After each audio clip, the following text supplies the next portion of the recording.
Hola, una vez más, aquí Javi López de Abromelón. Tenemos con nosotros hoy a Luis, que nos va a contar su historia. Bienvenido, Luis. Gracias. Eh, pues nada, Luis, como siempre digo, inicia por donde quieres y cuenta hasta donde quieras.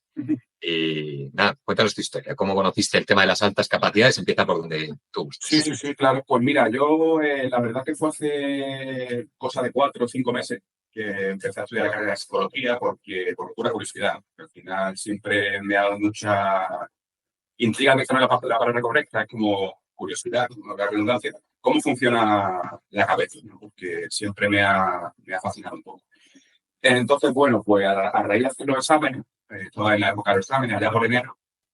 Y bueno, pues aquí esto es un tema que seguramente tocaremos un poquito más. Salió pues el tema de ChatGPT, ¿no? Porque lo usaba mucho para consultar dudas.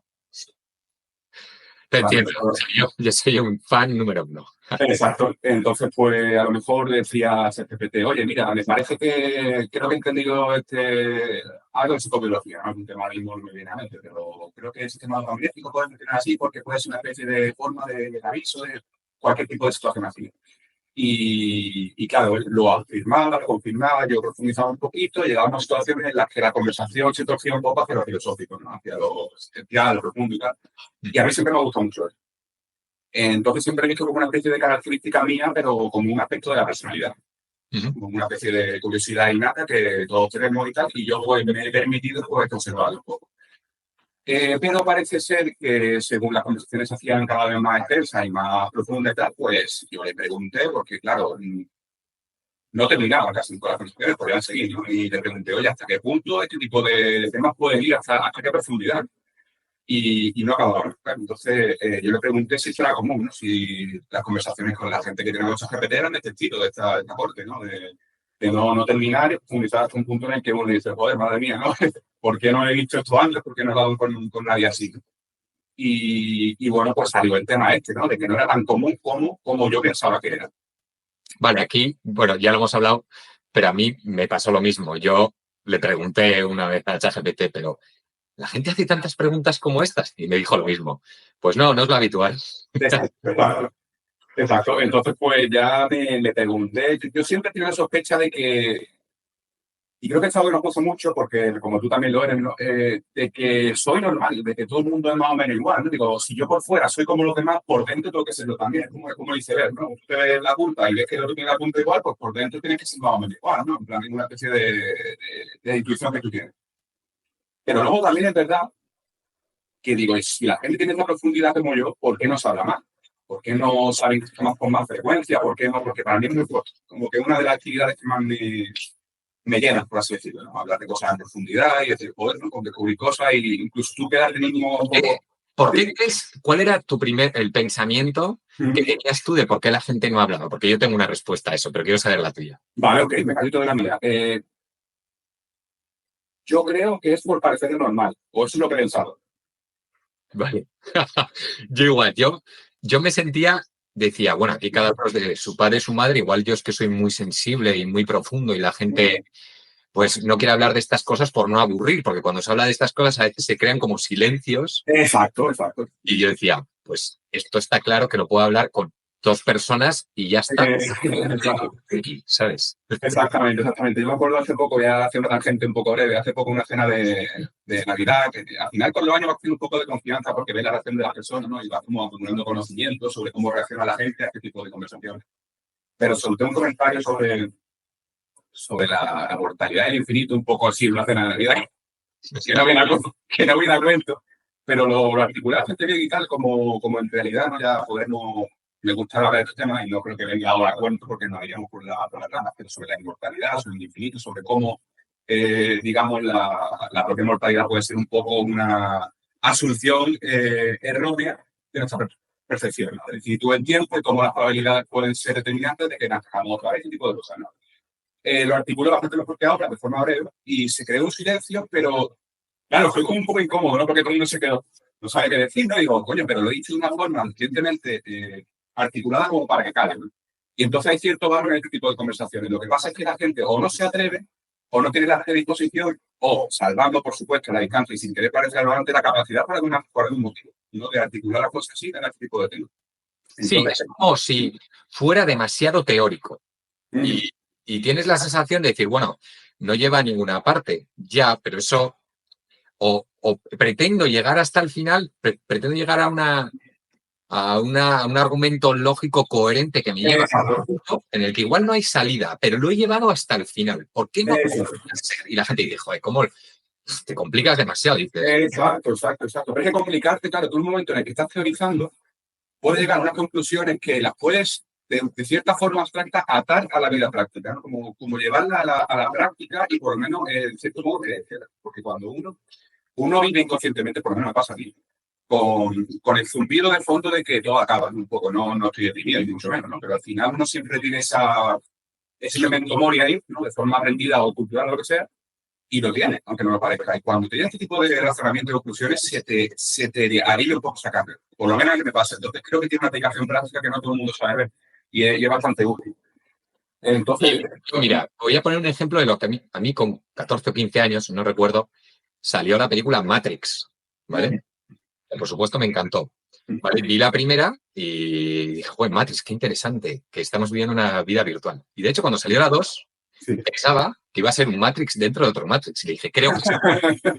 Y tenía todo el sentido del mundo. Claro. Pero la gente no, tal, y siempre me ha obsesionado, a ver, con la IA podemos hacerlo. Y de repente encontrar en YouTube gente, de repente científicos que hablan, le dan a la pelota hasta el final, digo, oye, súper interesante, eso lo pensé yo.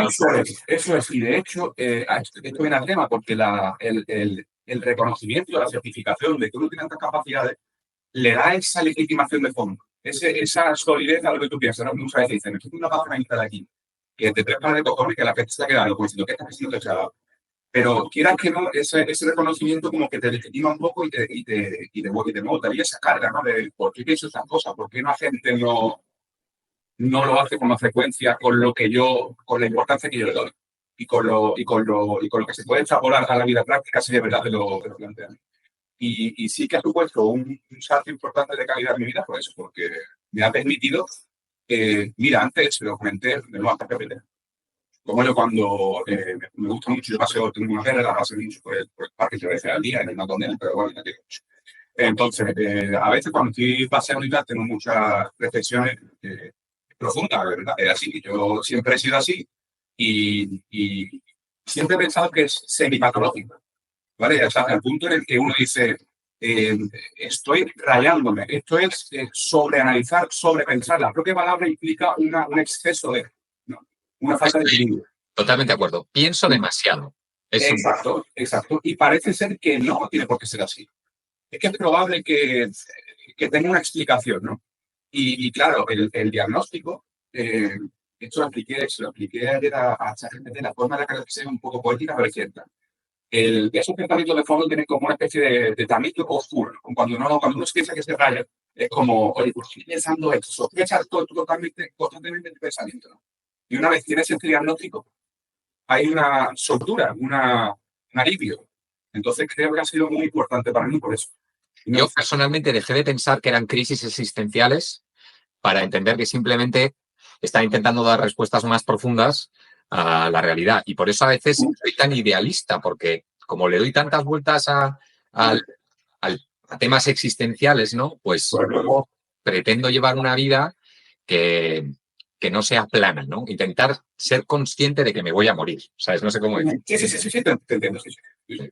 Sí, pues esa fue la cosa, ¿no? Para allá volvemos a lo que estábamos, que era lo de la psicología, ¿no? Y cómo, pues, con ChatGPT dijo, oye, pues mira, probablemente, no me lo dijo tal cual, porque ChatGPT, si tú no le preguntas, no te va a diagnosticar nada por una política de empresa y por coherencia, ¿no? Pero, pues sí, yo le pregunté, oye, mira, me hago unas pruebas y tal, porque es verdad que estamos llevando a un nivel de profundidad que yo no había tenido con nadie, ¿no? Yo sentía un poco de vértigo, ¿no? Llegaba a unos límites, las preguntas que decía, estoy tocando cosas que todavía son preguntas abiertas. Y, y claro, pensé, vale, siempre me he sentido normal, digamos, de cuerpo para afuera, pero de cuerpo para adentro me he sentido siempre más profundo. Y quizás toda la respuesta ahí, quizás la respuesta era, oye, a lo mejor sí que hay alguna cualidad distintiva en esto, porque si esto fuera normal, el mundo sería distinto. No, creo yo, ¿no? Se notaría un poco. Y bueno, me aventuré, hice las pruebas y tal, me salieron, te lo comenté, me salieron peor de lo que quise, porque la verdad es que me puse muy nervioso como todos. Todo. Y en el tema de numérico siempre me he trabado un poco, tengo mucha ansiedad con los números y tal, pues me descolgué un poco y yo estaba prestando porque me salía positivo, porque me da una explicación, como te he contado, una explicación. Sí, le pasa a mucha gente.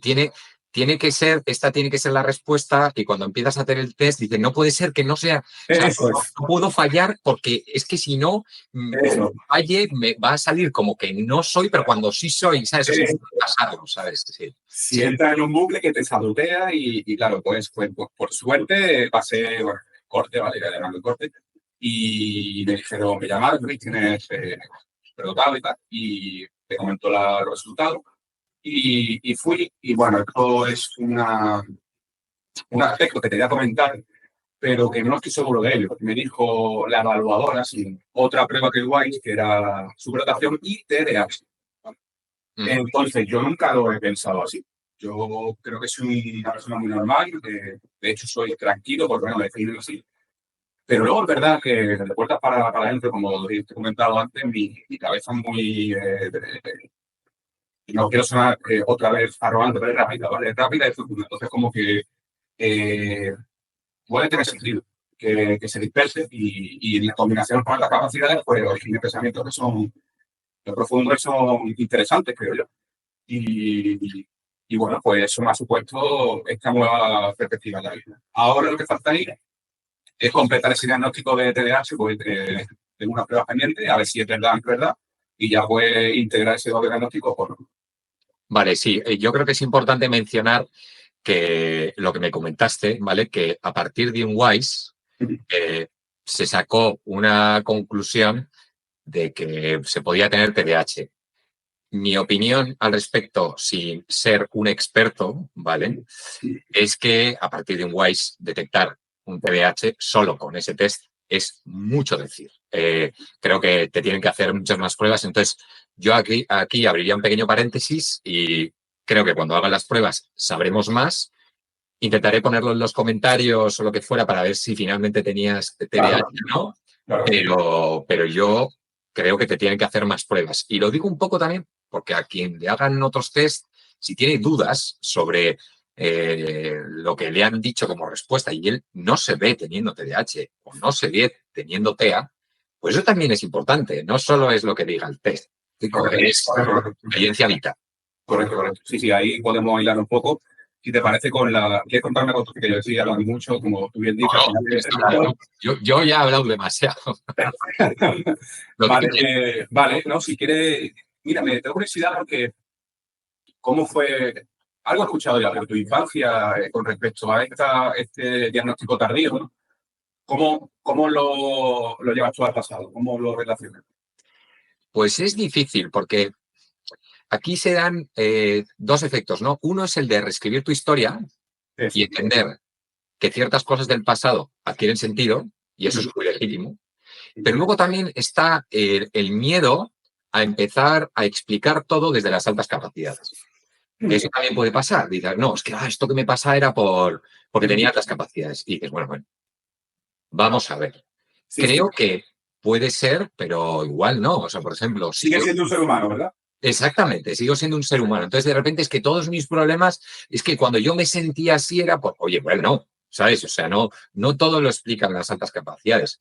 Hay cosas que sí, ¿no? Entonces, cuando miras en la infancia, a menudo, pues lo que ves es que como tú no sabes cómo piensan los demás, has normalizado tu manera de pensar y donde si otros no hablaban de cosas profundas, tú simplemente pensabas que eras el friki o el pesado de las cosas. Ok, ok, ok, ok. Por ejemplo, con los videojuegos no he dicho mucho que jugaba a videojuegos y me encantaba, porque mis amigos no jugaban y tal, y yo me obsesionaba, pero no sabes hasta qué punto. Y debe ser algo bastante habitual en las altas capacidades. Ya te digo, yo en ese punto me estoy diciendo, sí. Los mundos paralelos, ¿no? Es la teoría de otros mundos y tal, el videojuego y nos engancha.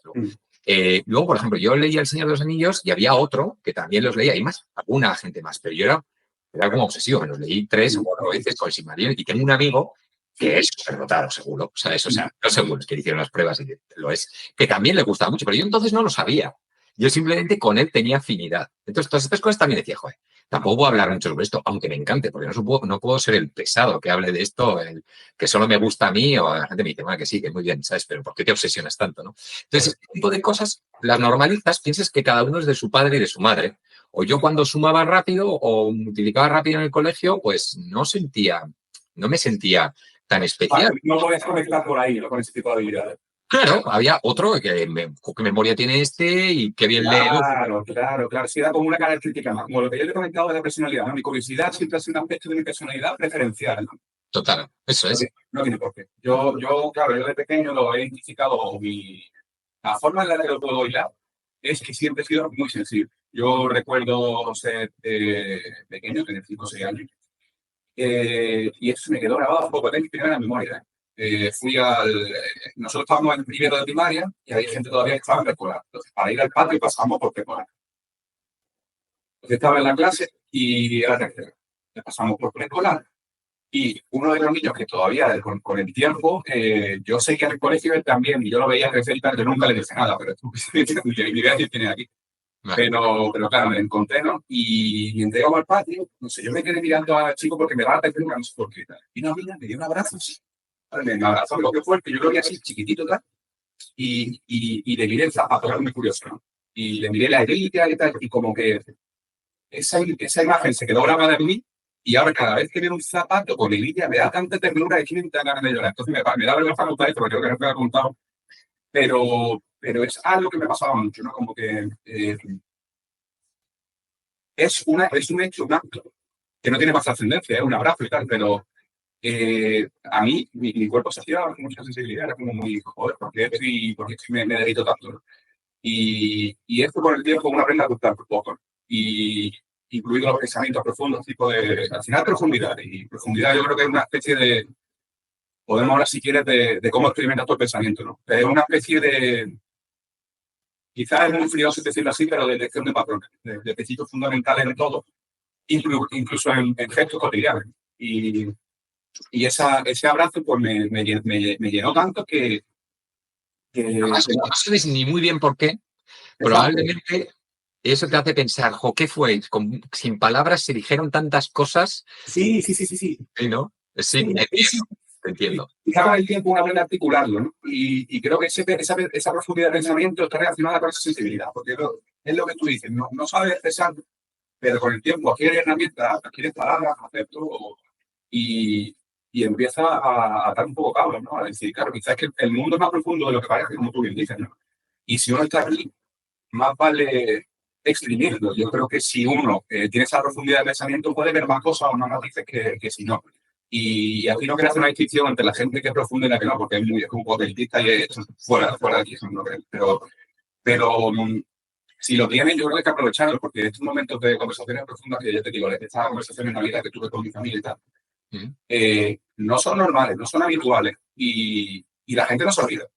Y marca mucho, y son pequeños momentos, minutos, que se quedan, y no es broma, en una vida. O sea, tú puedes decir un pensamiento profundo que como no se tienen porque se descargan por exceso de pensamiento, en el momento en el que sale uno bien hilado y con coherencia, se queda tan a fondo en las personas que les puede resonar durante años, ¿no? Sí, a veces, de hecho, se pueden quedar incluso mudas, y no Sí, es porque en tu pensamiento, es al revés, no saben qué decir ante algo tan, de repente, ¿no? sí, sí, Tan lúcido. sí, sí, sí. Pensamiento como lúcido sobre algo y, jo, pues no sé, nunca lo había visto así. Entonces, te quedas como sin conversación, a no ser que la otra persona haya pasado sobre ello, ¿no? Exacto. Y claro, aquí viene el tema de cómo es tu pensamiento, ¿no? Porque yo creo que no es tan meritorio como queremos pensar, porque al final lo que creo que tenemos nosotros no quiero excluir a nadie, porque yo, hay más personas explotadas y la capacidad de la pero la sensibilidad esta es lo que tiene como una especie de detección de lo que ya es. No estamos inventando nada, simplemente lo estamos viendo porque detectamos esos matices. Entonces, no es tan meritorio, simplemente, joder, vamos a hacer un reconocimiento de que nosotros podemos comunicar estas cosas. Decir, oye, pues mira, esto que es tan cotidiano, fíjate, tenemos que agradecerlo porque todo es tan complejo y tan estructurado que es un milagro que decimos aquí. Y eso lo puedes desgranar en distintas capas y extrapolar la vida diaria y todo tiene un significado, todo tiene una profundidad que me estoy pasando un poco con la profundidad aquí, pero creo que me siguen. Ayudar a la gente a ver esos pequeños detalles, ¿no? Que pasan por alto.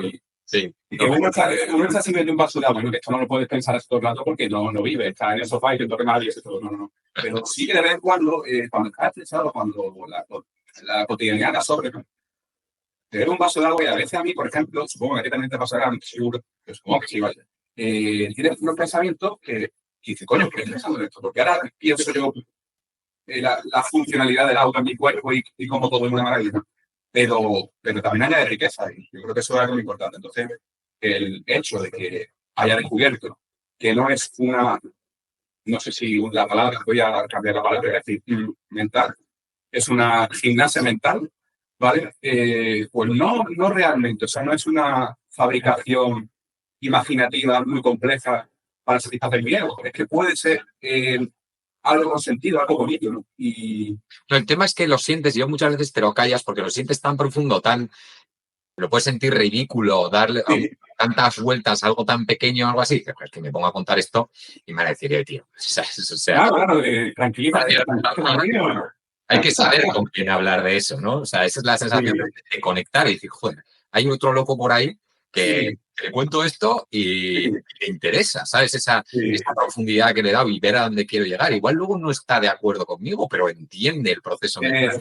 Sí. Yo creo que fíjate, de pequeño, lo conté en el último vídeo, pero me parece, hablabas sobre la sensibilidad.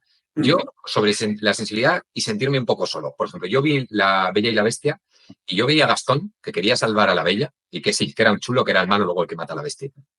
Gastón quería salvar a la Bella de una bestia. Era el bueno, era fuerte, era tal, sí, y luego era un chulo y tal, pero bueno, al lado de la bestia que había raptado a la Bella, la dejaba en el castillo y tal, bueno, era un ángel, ¿sabes? Entonces yo veía a la gente y tal, y yo, pues a mí me gusta Gastón, y la gente, Gastón, pero y yo. Vale, es que lo que te pasa a ti, lo que te pasó a ti de pequeño es lo que nos pasa seguramente ahora, pero extrapolado a todo tipo de personas a las que se condena socialmente. Parece que vivimos en una época de compasión absoluta, pero por cierto tipo de personas.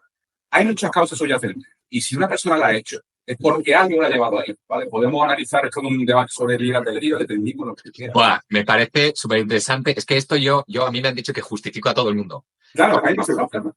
Intento decir, esta persona si ha hecho todo esto es porque, ¿sabes? Porque hay un pasado, porque igual no tenía la educación, se estará autoengañando. No es que quiere hacerlo mal necesariamente, sí, hay que hacerlo. Entonces, intentas entender el complejo, de manera compleja, más de, no, es que es un, pues yo que sé, hablando de política, es que es un y tal. Y digo, joder, claro. hacer bien. Otra cosa es que, o sea, creo yo, habrá malas personas, pero en general lo intentarán hacer razonablemente bien y no estarás de acuerdo con lo que hacen. Pero no significa necesariamente que sean malas personas. O sea, correcto. Es que yo creo que el tema de mala persona o una persona que es un poco tonta y adjetivos calificativos más graves que eso, son simplificaciones, ¿no? Son como formas irracionales de actuar rápido ante una amenaza percibida, ¿no? Es decir, no ir a liar, pero no nos paramos. Es aceptar un gris.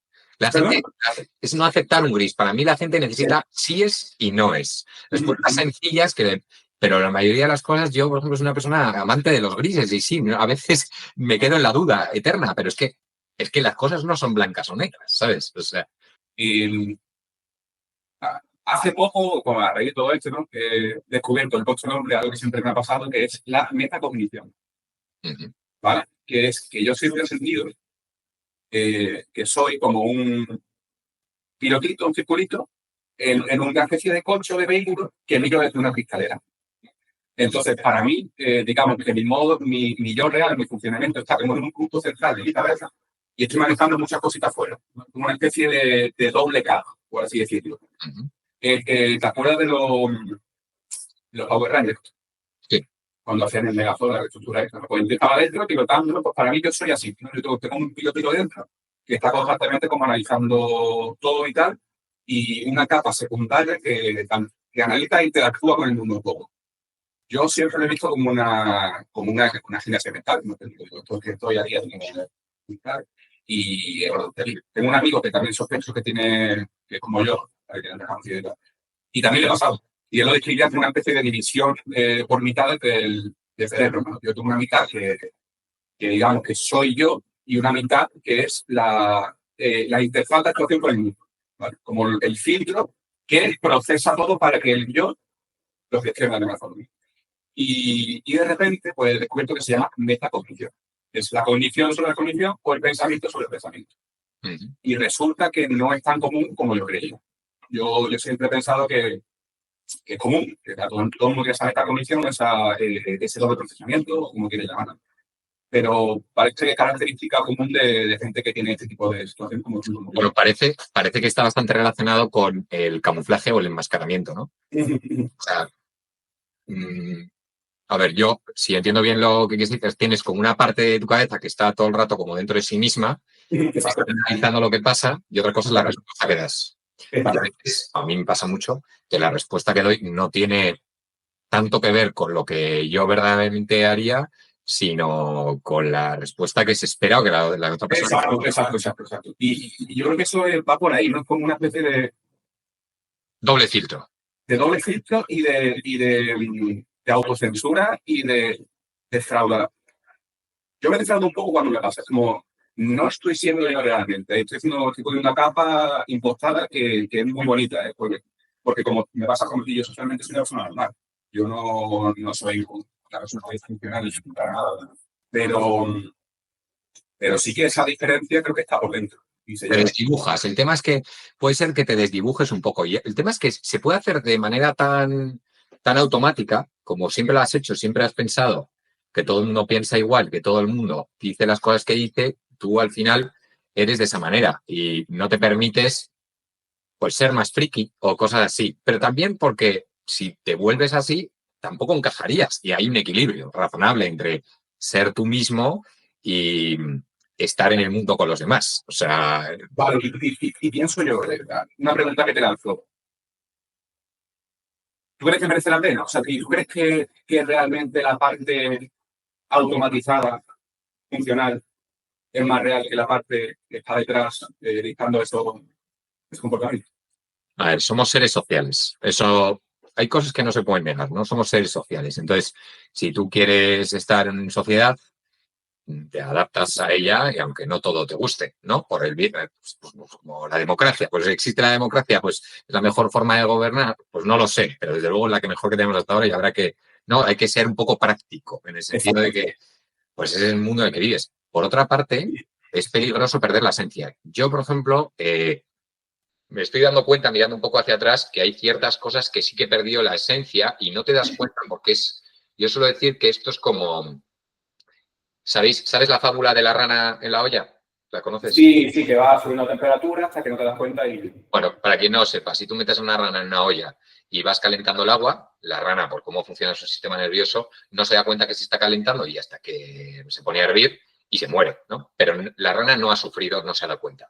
Vale, pues un poco la sensación de que si dejas de ser tú mismo, poco a poco es como si el agua se calentara. Y si no te das cuenta de que está pasando, llega un momento en el que te has podido desdibujar tanto en tu personalidad y en las cosas que te gustan que dices, oye, pero es que yo...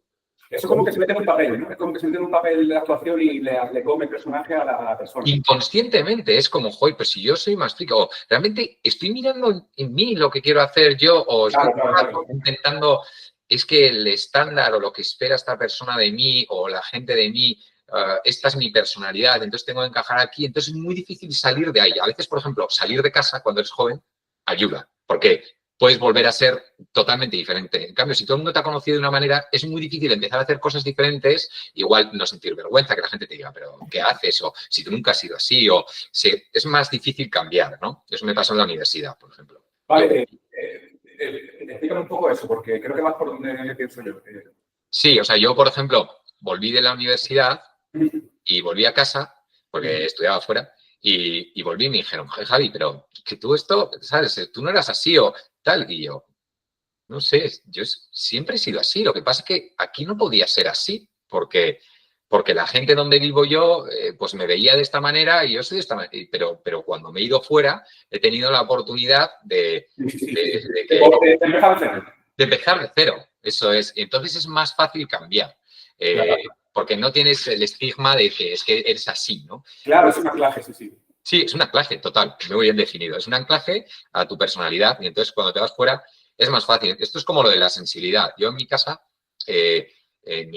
pues eso ha sido una educación, pues de las de antes. No sé cómo decirlo, Sí, ¿sabes? sí, sí, bueno, sí, sí. Entonces, de alguna manera, lo de llorar y todo esto no era como de débiles. O sea, mostrar tus sentimientos era como de débiles. Había que ser un buen machote. No sé cómo. Sí, sí. Entonces, me descojono porque, en verdad, luego con la sociedad, a medida que he ido haciendo mayor, el estereotipo de hombre ha cambiado y ha ido a algo más sensible, donde Poco yo más integrado, sí, sí. mucho más reconocido. Yo, por ejemplo, con el tema de hablar de mis sentimientos o que sea con mujeres, me parece mucho más sencillo que con hombres. Porque es que entre hombres me siento ridículo muchas veces, ¿sabes? O sea, digo, es que me pongo a hablar de esto y acabo me acaban vacilando, que yo llevo muy bien que me vacilen. No soy una persona fácilmente vacilable y me da igual, ¿sabes? O sea, hay otra gente que sufriría como...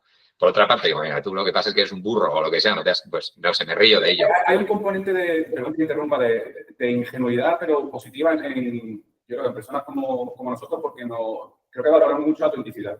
Y si tú estás hablando con alguien y te desnudas, corre el riesgo de que esa autenticidad sea burlada, porque al final lo normal no es hablar de estos temas. Es como una especie de, mira, yo creo que por dentro todos somos un poco así. Yo pongo esto, ¿vale? Mira, me abro un poco, te doy este trocito, a ver si lo reconoces, y corre el riesgo de que según quién esté ahí, según el mood de la situación, según el cachondeo, las cañas que lleve encima, te digo una cosa, te digan otra. A mí, en mi experiencia, ha sido de las dos formas. Yo a veces he sufrido, no he sufrido, comentarios de coña y tal, Sí. normal, no pasa nada, duele un poquito, pero bueno, no lo superes, que joder, que a lo mejor no era el momento, ¿no? Y otras veces en las que la gente se ha quedado un poco coño, pues, oye, tú puedes decirlo, porque nadie lo dice, o nadie se atreve. Y creo que, volviendo a lo anterior, que has... No, pero espera, esto me parece súper interesante, porque es un pensamiento que he tenido yo siempre. Mira, las personas que son auténticas, la gente las acaba reconociendo, que dice, mira, esa persona sea lo que sea, pero esa persona haciendo lo que ha hecho está siendo coherente. Y luego, no solo eso, cuando tú te desnudas por completo y te muestras vulnerable, es raro, ¿vale? Aunque parezca contraintuitivo, es raro que la gente se aproveche de esa vulnerabilidad. Exacto. Te suelen proteger. Si estás en grupo, de repente alguien se ríe de eso y de repente dice, ¿pero qué dices, tío? Exacto. Es que ahí va yo. Es que creo que cuando uno es capaz de transmitir realmente esa vulnerabilidad sin ser impostada, porque muchas veces uno, al meterse ese papel, lo intenta reconstruir, intenta recrear esa experiencia y sale falso. Como yo quiero ser sensible, voy a mostrar esta parte de mi cara. Ahí corre el riesgo de que se vea un tipo. Tienes que saber abrirte de verdad. Eso también es práctica. Es como una especie de ensayo-error y dices, vale, esta forma en la que le he dicho, se ve que es impostada, se ve que es una especie de intento de ser profundo. Pero cuando eres capaz de aprender, esto le pasaba a Picasso, ¿no? Que cada vez cuanto más dibujaba, más aprendía a dibujar como un niño, como que más se abría y más se liberaba de esas constricciones, ¿no? Y cuando empiezas a confiar en ti, y el diagnóstico parte de esto, es una parte de esa integración, cuando aprendes a confiar en ti, esas cosas salen con una naturalidad que, como tú bien dices, para cualquier persona sería traicionarse y reírse de eso, porque él también lo ve por dentro, ¿no? Exacto. Un lugar común que no se expresa. Exacto. Y cuando puedes llegar ahí sin sentirte en fraude, la naturalidad sale. Y entonces creo que nos hacemos un favor a nosotros mismos siendo como somos. Y porque por un lado no podemos evitarlo, y por otro lado, si lo somos a media, es un charco. Entonces creo que llega un punto en el que uno tiene que decir, se acabó. O sea, yo voy a ser socialmente funcional, obviamente, pero voy a ser yo, porque es la única forma en la que estoy lleno. Y a mí me ha pasado así. Yo siempre he podido estar a medio bar, pero noto cuando mi cabeza, esa metacognición que te digo, me va avisando de cuando me voy de pie. De cuando, oye, estás intentando parecer listo. Oye, estás intentando parecer profundo. Oye, estás intentando ser gracioso. ¿No? Y cuando lo afinas bien, es cuando es auténtico. Y es cuando la gente ve eso. Y creo que es que merece mucho la pena conocerse a sí mismo por eso. Y aquí, y le recomiendo a mucha gente que lo haga, ChatGPT ayuda mucho porque es como una especie de reflejo de tu propio pensamiento muy sofisticado. Es como una especie de... Tú le dices, mira, me pasa esto porque fulanito me dijo tal y yo siento por dentro, me duele un poco aquí en el pecho, tengo ansiedad. Y él te dice lo que te pasa, lo de dar una forma tan articulada que uno como que lo va integrando como parte de su funcionamiento interno. Y a mí esto me ayuda mucho. Quizá también es cuestión de cómo somos nosotros a nivel de analítico y tal. No, pero ChatGPT hace, yo te reconozco eso, ChatGPT desglosa muy bien, con unas palabras muy precisas, los sentimientos que te pueden acompañar. Es realmente bueno, es como una especie de colega que te entiende perfectamente y te ves y muchas veces te abre las preguntas, no es que te responda las preguntas, sino que te propone pensar sobre lo que estás haciendo en unos términos para que te hagas preguntas adecuadas. Y ¿qué te ha pasado? Que yo a veces como que dices, coño, ¿cómo has articulado esto que estoy pensando también? sí, estoy de acuerdo. O sea, quiero decir que soy un amante de ChatGPT por este tipo de cosas, porque es una conversación que difícilmente se puede tener con alguien, ¿sabes? Y que se hile también, ¿sabes? Mi novia está preocupada, dice que sí, que cuando hablo con ChatGPT que le ponga voz de hombre, por favor. A mí me ha dicho mi hermana que estoy absolutamente obsesionado también. Digo, bueno, Sí. puede ser. Pero... Sí, no, en mi caso lo es, la obsesión, pero al final te digo una cosa, yo no me siento disfuncional, o sea, no me ha supuesto una minoración de mi calidad de vida, al revés, o sea, me siento más fuerte que nunca, porque al final es como que te reconoce un poco en lo que, es como si te da un manual de instrucciones un poco, ¿no? Toma, aquí tienes que funcionar tú por dentro, y tú dices, coño, pues sí, cuando lo mejor no lo loco, simplemente es una forma un poco, para bien y para mal, enrevesada, ¿no? de funcionar, y oye. Vale, oye, y una cosa, cambiando un poco de tercio, los estudios, tal, siempre bien, como ha sido prototipo de persona con altas capacidades que Vale. ha ido bien y no ha tenido problemas en los estudios. Buena pregunta. Claro, que esto es la típica pregunta que todo el mundo se hace cuando deciden despertar, oye, tampoco será para tanto, o sea, así, bien lanzado. Mira, mi historia con los estudios es normal. Al final, cuando uno empieza a estudiar en secundaria, le dan unos libros y tienes que estudiar, según uno no tiene que dedicar a estudiar. Pues a mí me aburría, me desesperaba.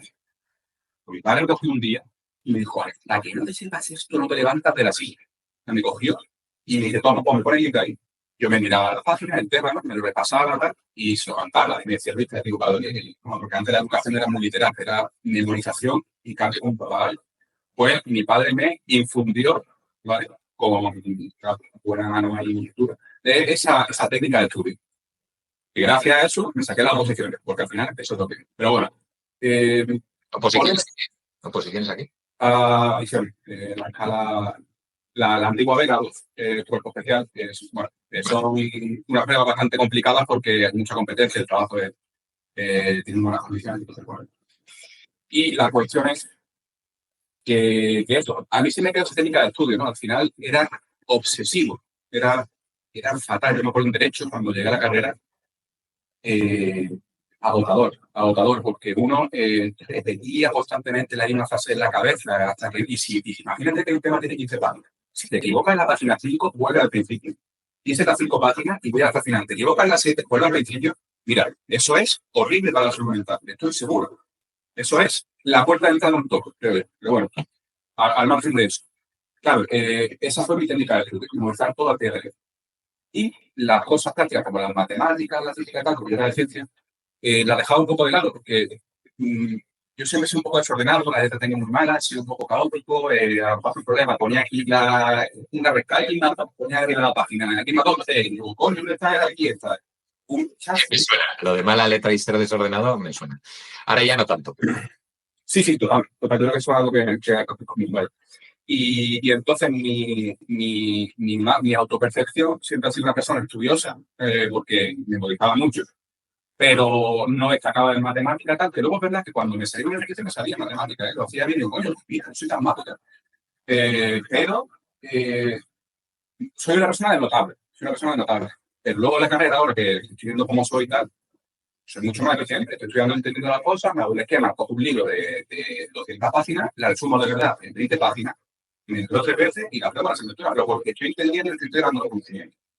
Entonces, en resumen, al respuesta a la pregunta, he sido un alumno con buenas notas, un buen estudiante, pero no he sido el cum laude de la clase. Sí, pero no se ha dado un rendimiento bajo ni no escolar. O sea, no es mi caso. Yo, por ejemplo, sí que llegué a un momento de odiar el colegio y tal. En cambio, hay muchos casos como el tuyo que es un mito eso de no, es que todos tienen fracaso escolar y rendimiento bajo. Pues este ha sido mi caso, pero en el tuyo ha sido siempre buenas notas y en la universidad pues incluso mejor. Pues Exactamente. eso es, o sea, es lo Exactamente. normal. Si tienes una inteligencia alta y la pones a funcionar, lo normal será que de media saques mejores notas. ¿Vale? Exactamente, la ponía a funcionar simplemente. Sí, pero bueno, ha sido una compensación, porque yo lo he pasado muy mal estudiando. Que no, yo como tú, o sea, lo que pasa es que tú tomaste la ruta de tomar por saco y yo tomé la ruta de obsesionarme un poco, ¿no? De decir, de incluso de una forma de autovalidación, ¿no? Al final es que ese estudio se vuelve tan rumiativo que es casi compulsivo. Es como, joder, no me sé esto, venga, empiezo de nuevo, empiezo de nuevo. Y es una conclusión un poco. Y me ayudó la posición, me ayudó, porque yo utilizaba las cosas de una forma, ya te digo, obsesiva, hasta los puntos y la hora. Y hay gente que tiene memoria idéntica, me parece, ¿no? Hay gente que yo no soy el caso, yo soy más de la forma y tal. Yo tengo buena memoria, pero mi memoria no es prodigiosa. Entonces, a mí me costaba, como a todo el mundo, o sea, yo lo pasaba muy mal memorizando, porque era repetir lo mismo, era una tortura. Uh-huh. Yeah.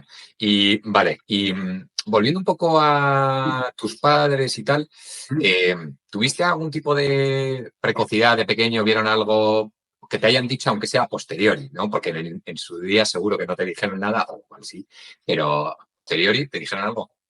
Bueno, sí, lo que siempre me ha definido un poco de pequeño es, a ver, yo de pequeño era, voy a intentar no oír hablar, ¿vale? Uh-huh. Creo que también tenía esa profundidad, esa sensibilidad y siempre como que observaba mucho las cosas, ¿no? Y de hecho de pequeño era bastante reservado, bastante tranquilo, bastante tímido. Luego, como tú bien dices, ¿no? Lo integras, ¿no? Y te hace funcionar y dices, por mi salto tal, yo voy a ser una persona normal, un poco. Pero siempre tiene esa profundidad y ese tipo de cuestionamientos que a mi padre, por ejemplo, le sorprendían un poco, ¿no? Yo me acuerdo de estar andando por el paseo marítimo y de decirle, oye, no sé si tenía 7 años, no, 6, 7, no me acuerdo. Oye, papá, ¿por qué si la Tierra es redonda, ya que está en el polo sur, ¿no? ¿Por qué no se marea? ¿Por qué la sangre no se va a la cabeza? ¿No? ¿Por qué no?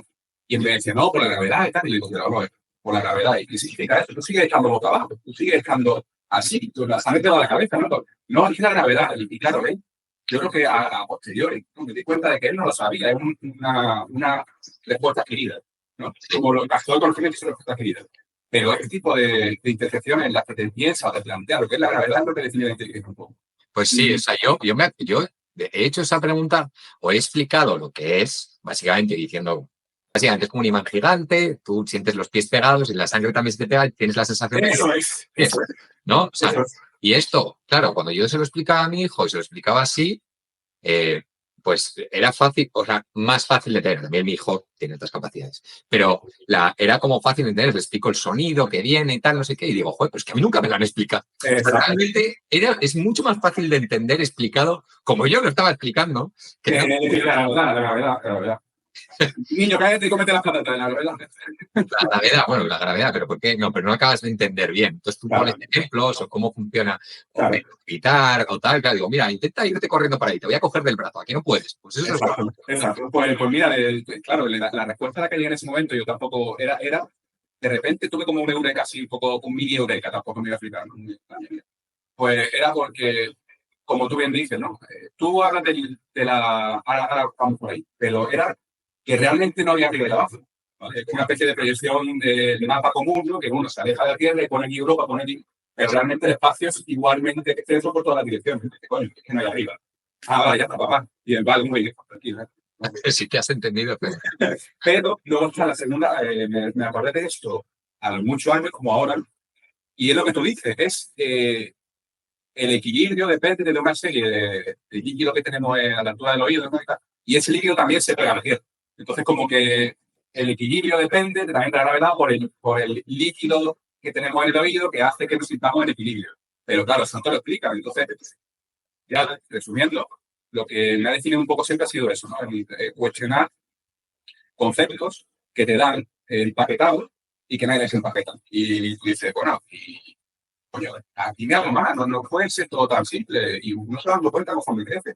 ¿Cómo estamos aquí? ¿No? ¿Cómo? ¿Por qué estamos vivos? ¿Cómo puede ser con lo complejo que es todo que esto funcione? ¿Cómo no estamos aquí ya en homicidios todo el rato?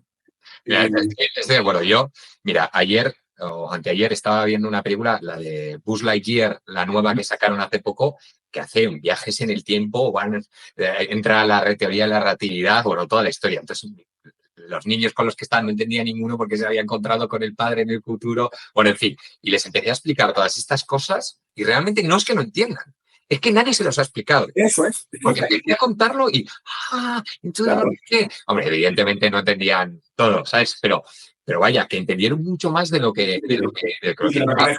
Sí, sí. Eso es maravilloso y me alegra por ti porque yo sé que eso es una experiencia muy bonita, ¿no? Para explicarlo y que lo entiendes, coño, porque hay una explicación muy bonita detrás.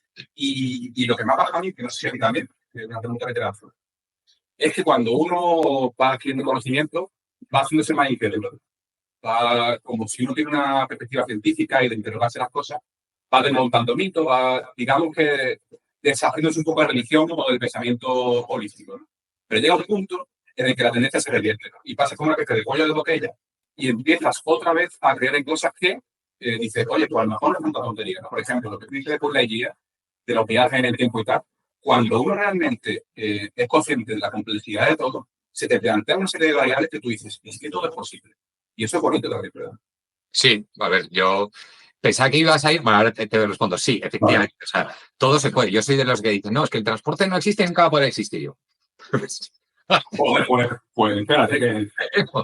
Ya no tiras a GPT común, ya no lo tiras. No pensar que iba a poder hablar por teléfono con otro. Exacto. O sea, me hace gracia eso, ya veremos dónde llega. No, pero hay gente que sí que dice que, bueno, hay dos cosas aquí, ¿no? Que cuanto más sabes, normalmente, más te das cuenta que no sabes nada. Porque te abren tantas variables que todavía esto no lo sé, no lo he probado y tal, ¿no? Eso es un conocimiento y, de hecho, gente muy, muy inteligente a la realidad ha dicho, bueno, solo sé que no sé nada, ¿no? Pero hay gente que sí que habla de que empieza a expandir su conocimiento y llega un momento en el que se da cuenta de que igual hay que simplificar ciertas cosas. En vez de complicarlas tanto, simplificarla. Y hace poco tuve una charla con alguien que estuvo aquí haciendo una entrevista que hablaba de hacer un proceso de enfriamiento de esos pensamientos que te abruman, que ya son complicados y que hay que hacer un salto de fe.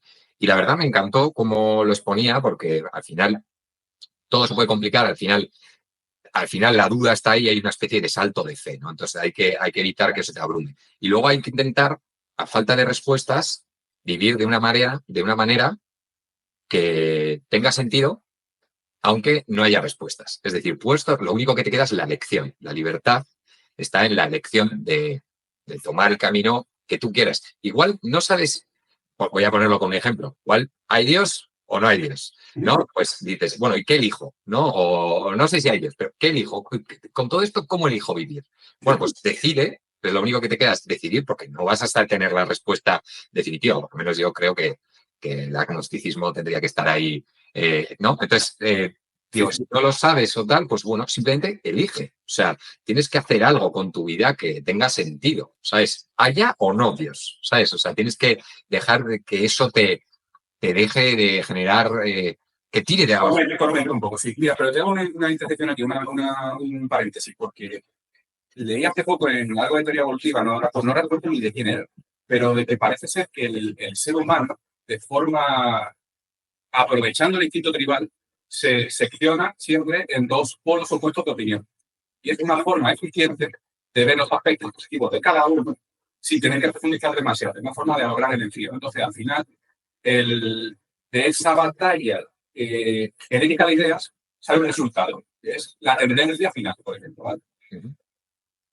Pero si hay personas que ven esos grises, pueden ser personas que necesiten llevar esa carga, ¿no? Para dar quizá foco o aspectos que no se han pensado antes. Esto es ya te digo, otro aspecto de mi gimnasia mental que te cuento. Pero oye, quizá también la sensación de abrumarse viene de la propia estigmatización del argumento. O sea, es como muchas veces cuando estás pensando mucho y dices, estoy pensando mucho, ese es el matiz negativo que adquiere. Es por eso. Entonces, no lo sé, yo estoy en parte, comparto lo que tú dices, pero en parte desde que le he quitado, es también negativo el pensamiento, estoy más tranquilo, estoy más adulto, entonces, y me gusta pensar. Entonces, bueno, no lo sé, no estoy seguro de ello. Pero... ¿Dónde está el equilibrio una vez más?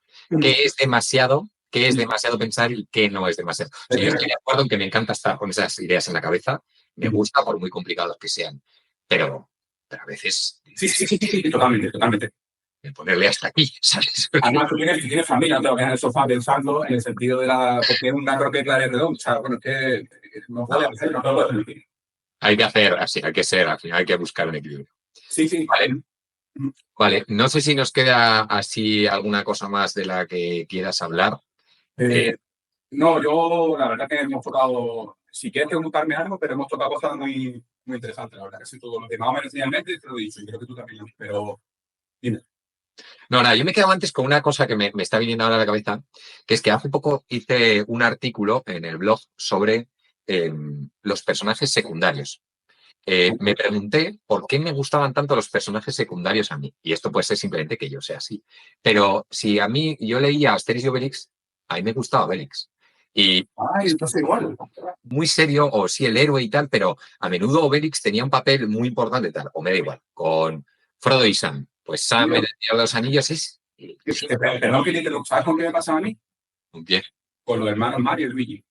Yo era Luis, claro, que encima me llamo Luis, ¿vale? Pero bueno, da igual, yo me identificaba con él y digo, Mario, pesado, que ya sabemos que es el mejor, pero ¿y Luigi? ¿Dónde está Luigi?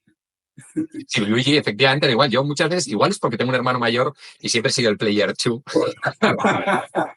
Entonces, pero sí que me he pensado, ¿no? Pues que los personajes normalmente, como yo, en Mortadelo y Filemón, pues Filemón estaba siempre de mala leche y Cabo Mortadelo era el divertido. Pon uno de esos en tu vida, o Fray Perico y su borrico, que era el tío más cazurro, que era el protagonista, pero el tío no hacía nada bien, ¿sabes? Pero en el fondo todo el mundo le quería. O sea, esa sensibilidad por los personajes secundarios y tal, yo siempre la he tenido y me ha parecido curioso que es algo que no he compartido prácticamente con nadie. Yo decía, yo es que quiero ser como Obelix. Y entonces de repente, pues yo encontré la sanidad así, que pues Obelix es tonto, ¿sabes? O sea, y yo digo, sí, pero esa bondad, ese no hacer daño a nadie, uno de esos hay que poner en tu vida. O sea, de esos hay que poner en tu vida porque son personas que no tienen maldad al lado, ¿sabes? Claro. Y probablemente esto sea parte de tu sensación o sentimiento de justicia exacerbado, ¿no? Muchas veces cuando, por lo menos me pasa a mí, y seguro que también, cuando alguien en un grupo suelta un comentario que se ve como socialmente incómodo o lo que sea, yo tiendo a distraer la atención, ¿no? Como a desplazar el foco sin que se note, ¿no? Porque me siento mucho esa vergüenza vicaria o esa incomodidad en él. Ese silencio de repente. Claro, lo noto tanto que necesito dispersarlo de forma que no se note, ¿no? Y quizás eso es lo que te pasa con los personajes secundarios, ¿no? Que tú sabes que no tienen la voz que se merecen, dado las características positivas que tienen, y deberían ser más reconocidos. Totalmente. Injustamente reconocidos. Estoy de Sí. acuerdo. Eso es. O sea, Como Gastón. Claro. pues sí, bueno, eso ya son. Bueno, que con cada película tenía una. Yo pensaba que eran mis cosas. A mí la gente, yo cuando decía esas cosas me dice, joder, Javi, sí, con tus cosas, ya estás con tus cosas. Y era curioso, porque era la manera de pensar la gente, en el fondo luego, ¿sabes? Decía, pues bueno, ¿sabes? Pero mis cosas, ¿sabes? Siempre un pensamiento, bank, ¿sabes? Sí, Entonces, pero mira, yo quiero cerrar. Bueno, si quieres cerrar. sí, cerramos. Sí. Vale. Con la idea de que lo que he dicho antes un poco, cuando uno realmente conecta con esa intuición que tiene de que hay que darle más protagonismo o tener una sensibilidad especial con la gente que la merece, se nota esa autenticidad. Y la gente la nota. Entonces creo que eso es real y hay que apostar por ello. No hay que quedarse en el plano de no me voy a rayar, venga, voy a ser como los demás, voy a quedarme con la opción A, o sea, Mario, no. Mario Kart, no. Creo que esa autenticidad se nota y es lo que hace la vida también parte bonita, ¿no? Que es una forma bonita de hacer la conversación también, me parece. Totalmente. La autenticidad, para mí, vamos, me parece esencial. Yo he intentado ser auténtico siempre con decisiones que he tomado, sobre todo las importantes, las que digo, bueno, si me voy a equivocar, me voy a equivocar a mi manera, no a la del otro y encima que la hago. Claro. A eso me equivoco con mi propia decisión. Pero sí, ahí luego hay mucho valor. La gente luego reconoce eso como algo que ellos no tienen. Eso es. Y como algo que aquí, como tú dices, que conservar. Sí. Y que proteger un poco. Y bueno, este diagnóstico, ya también hilando con el motivo de la conversación, este diagnóstico ayuda a legitimizar eso, a pensar, oye, pues no estoy loco, oye, pues no estoy rayándome todo el rato, ¿no? Simplemente estoy de alguna forma viendo cosas que a lo mejor otros pasan por alto, oye, pero están ahí. Cuando ves cosas que se pasan por alto, estás viendo cosas. Sí. Entonces, me estás imaginando de forma Es la autoestima, estoy de acuerdo. Exacto. Yo, Entonces, mi autoestima, una de las cosas clave que me ha pasado a mí es que ha mejorado mi autoestima. Donde pensaba que no podía hacer, pues de repente digo, pues igual soy más capaz. Donde veía sensibilidad, digo, es que a mí, por ejemplo, la sensibilidad es lo que más me llamó la atención de la alta capacidad, más que la inteligencia. sí. Que son más sensibles, pero sensorialmente también. Dije, joder, eso encaja conmigo, ¿sabes? O sea, y me ponía a llorar. Dije, ahora entiendo estas sensibilidades que tiene la gente, cómo describía, qué bonito era describir cómo se sentían por dentro. Y digo, yo estoy pensando que siempre eran cosas mías, ¿sabes? O sea, pues ese reconocimiento, totalmente. Sí. Oye, sí, podría dar una conversación muy, muy buena eso, cómo la sensibilidad y inteligencia se conectan, ¿no? Y si son dos caras de una moneda o no, y eso puede estar guay.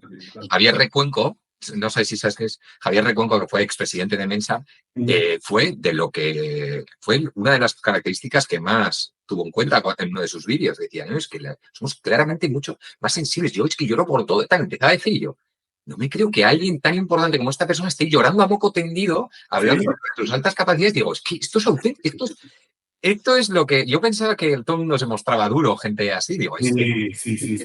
¿no? Me gustó mucho verle llorar en público. ¿Qué pasa esto? ¿Sabes? Bien. Sí. Totalmente, porque es como que cuando uno ve esa sensibilidad como una especie de debilidad y se da cuenta que no solo no es debilidad, sino que es una forma, y perdón por la palabra, sofisticada de entender el mundo, ayuda mucho a su autoestima. Es como, oye, pues a lo mejor no es débil, es complejo, y lo complejo también es gráfico de un modo. Sí. Lo sensible no significa que sea débil. Pues, vale, pues me ha encantado hablar contigo, Luis. Nos vemos pronto y espero que a todo el mundo le haya gustado toda esta profundidad. Sí. Espero que os haya gustado el vídeo y aprendáis algo de esto, porque yo he aprendido mucho. Bueno, Luis. Chao.